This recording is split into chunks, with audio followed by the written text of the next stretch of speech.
வணக்கம், நான் தர்மஸ்ரீ ராஜேஸ்வரன் பேசுகிறேன். யூஎஸ் ஈரான் வார் முடிந்ததா, முடியலையா, இன்னும் கண்டினியூ ஆகுமா?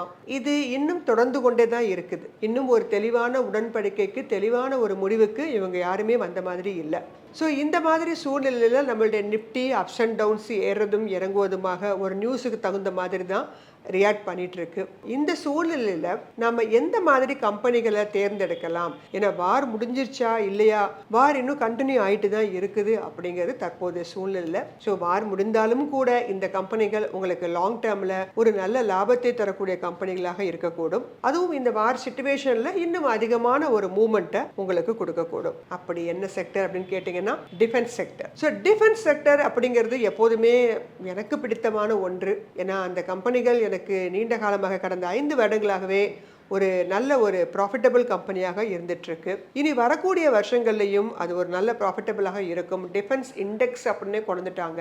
மியூச்சுவல் ஃபண்ட்லலாம் பார்த்தீங்கன்னா இப்போ ஒரு புதுசாக ஒரு என்எஃப்ஓ கூட லான்ச் பண்ணியிருந்தாங்க ஆக்சிஸ் வழியாக, டிஃபென்ஸ் இண்டெக்ஸ். ஸோ அந்த அளவு முக்கியத்துவத்தை மியூச்சுவல் ஃபண்ட்ஸ்காரங்களும் கொடுக்க ஆரம்பிச்சிருக்காங்க. ஸோ அப்படி இருக்கும்போது ரீட்டைலர், பப்ளிக் நாம் இந்த டிஃபென்ஸ் கம்பெனிகளை பற்றி தெரிஞ்சு வச்சுக்கிறது நல்லது. டிஃபென்ஸ் செக்டர், டிஃபென்ஸ் அப்படின்னாலே போர்க்கால உபகரணங்களை தயாரிப்பது மட்டும்தான் அப்படிங்கிற மாதிரி ஒரு எண்ணம் இருக்கும். அப்படி கிடையாது. இந்த டிஃபென்ஸ் செக்டர்ல நிறைய செக்மெண்ட்ஸ் இருக்கு. ஸோ அந்த செக்மெண்ட்ல இருக்கக்கூடிய சிறப்பான கம்பெனிகள் என்னென்ன செக்மெண்ட் இருக்கு அப்படிங்கிறது தான் நம்மளுடைய இன்றைய பதிவு. ஸோ இதுல ஏதாவது ஒரு சில கம்பெனிகளை நீங்க தாராளமாக லாங் டேர்முக்கு ப்ரிஃபர் பண்ணலாம். ஷார்ட் டேர்முக்கு ஸ்விங் ட்ரேடிங்க்கு ஒரு ஸ்மால் கேப் கம்பெனிகளை ப்ரிஃபர் பண்ணுங்க. நல்ல ஒரு லார்ஜ் கேப் கம்பெனிகளை நீங்கள் லாங் டேர்முக்கும் நீங்கள் என்ன பண்ணலாம், ப்ரிஃபர் பண்ணலாம். அந்த வரிசையில் ஒரு 6 செக்மெண்ட்டு இந்த டிஃபென்ஸ் செக்டருக்கு கீழே வர்றாங்க.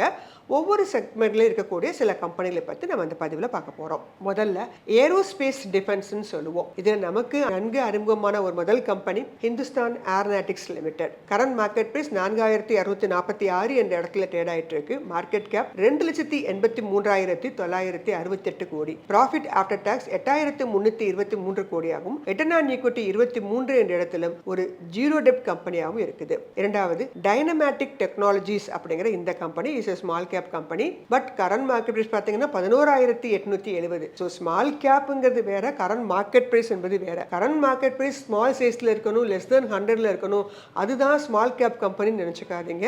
ஒரு 10,000க்கும் கீழே இருக்க மார்க்கெட் கேப் இருக்கிற கம்பெனிகளை வந்து நம்ம ஸ்மால் கேப் அப்படிலாம் சொல்லுவோம். அந்த வரிசையில் இந்த கம்பெனியுடைய மார்க்கெட் பிரைஸ் அதிகமாகத்தான் உள்ளது. பட் மார்க்கெட் கேப் 8,062 கோடி. Profit after tax 43, return on equity 5, debt 0.63. அடுத்ததாக ஜென் டெக்னாலஜி. இவங்களும் ஏரோஸ்பேஸ் அண்ட் டிஃபென்ஸ்ல தான் வராங்க. அதாவது ஹெலிகாப்டர் போன்ற பெரிய இதெல்லாம் தயாரிக்கக்கூடிய ஒரு நிறுவனம் என்று நீங்க வச்சுக்கலாம். Zen Technology current market price 1,658 என்ற இடத்துல ட்ரேட் ஆயிட்டு இருக்கு. மார்க்கெட் கேப் 14,970 கோடி. ப்ராஃபிட் ஆஃப்டர் டாக்ஸ் ஆக 293 கோடியும், ரிட்டர்ன் ஆன் ஈக்விட்டி 16 என்ற இடத்துல, டெட் 0.03 அப்படிங்கிற இடத்துலயும் இருக்காங்க. டிஃபென்ஸ் செக்டர்ல அடுத்த கேட்டகரி டிஃபென்ஸ் எலக்ட்ரானிக்ஸ்.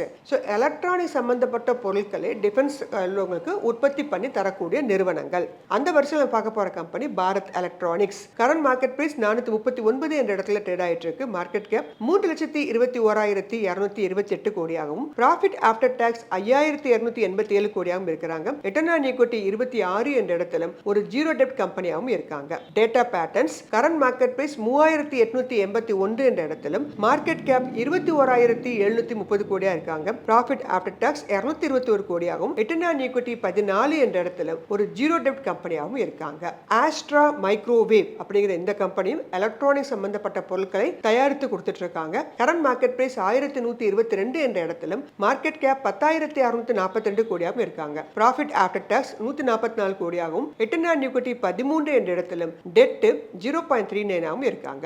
அடுத்து டிஃபென்ஸ் செக்டர்ல மூன்றாவது கேட்டகரி வெப்பன்ஸ் அண்ட் சிஸ்டம்ஸ். அதை தயாரித்து கொடுக்கக்கூடிய நிறுவனங்கள். அந்த வரிசையில் ஃபர்ஸ்ட் பார்க்க போறது Bharat dynamics limited, BDL. Current market price 1,395 என்ற இடத்துல ட்ரேட் ஆயிட்டு இருக்கு. மார்க்கெட் கேப் 51,135 கோடியாகவும், ப்ராஃபிட் ஆஃப்டர் டாக்ஸ் 549 கோடியாகவும் இருக்காங்க. ரிட்டர்ன் ஆன் ஈக்விட்டி 13 என்ற இடத்துல ஒரு ஜீரோ டெப்ட் கம்பெனியாகவும் இருக்காங்க. Solar industry current market price 15,200 ரூபாய். Market cap 1,37,526 crore. Profit after tax 1,282 கோடியாகவும், ரிட்டர்ன் ஆன் ஈக்விட்டி 27 என்ற இடத்துல, டெட் 0.21 இருக்காங்க.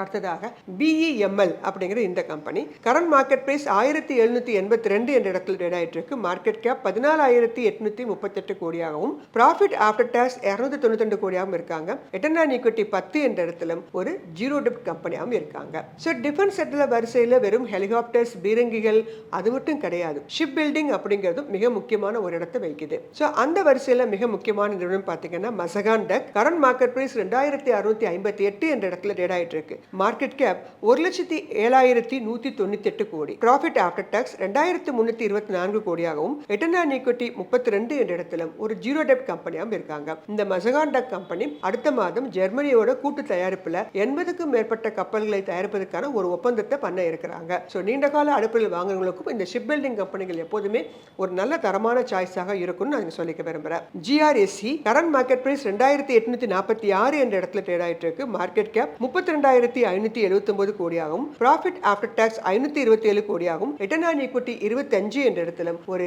ஜீரோ டெப்ட் கம்பெனியாகவும் இருக்காங்க.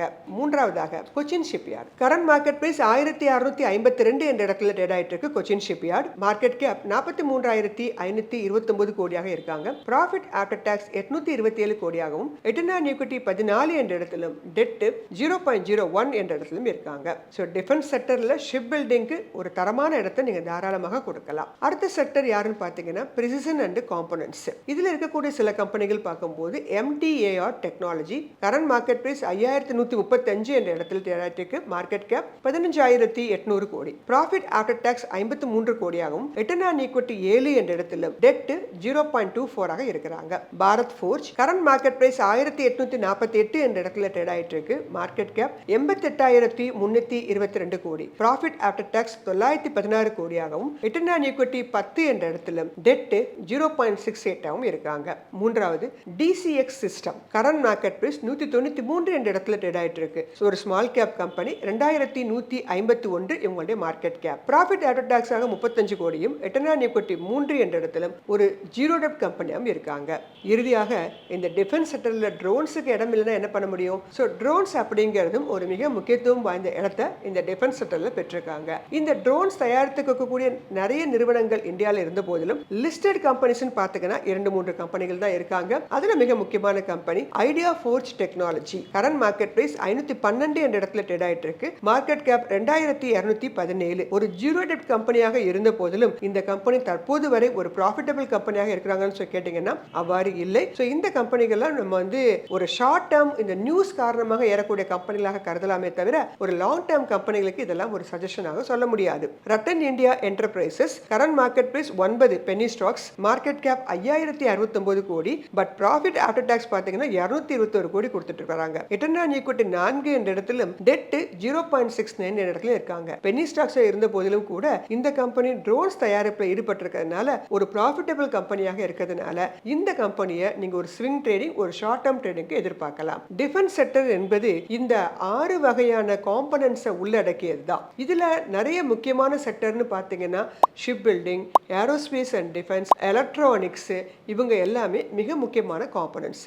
இன்னும் நிறைய கம்பெனிகள் நம்மளுடைய அன்லிஸ்டட் கம்பெனிகளாக இருக்கிறாங்க. பட் மேக் இன் இந்தியா மூலமாக இப்பதான் உங்களுக்கு லிஸ்டட் கம்பெனியாக பாராஸ் டிஃபென்ஸ் இந்த மாதிரி கம்பெனிகள்லாம் வந்துட்டு இருக்காங்க. எனிவே டிஃபென்ஸ் செக்டர் அப்படிங்கிறது ஒரு வளர்ந்து வரக்கூடிய செக்டர். இந்த மாதிரி போர்க்கால சூழ்நிலையில் சிறப்பாக பணியாற்றக்கூடிய செக்டர்.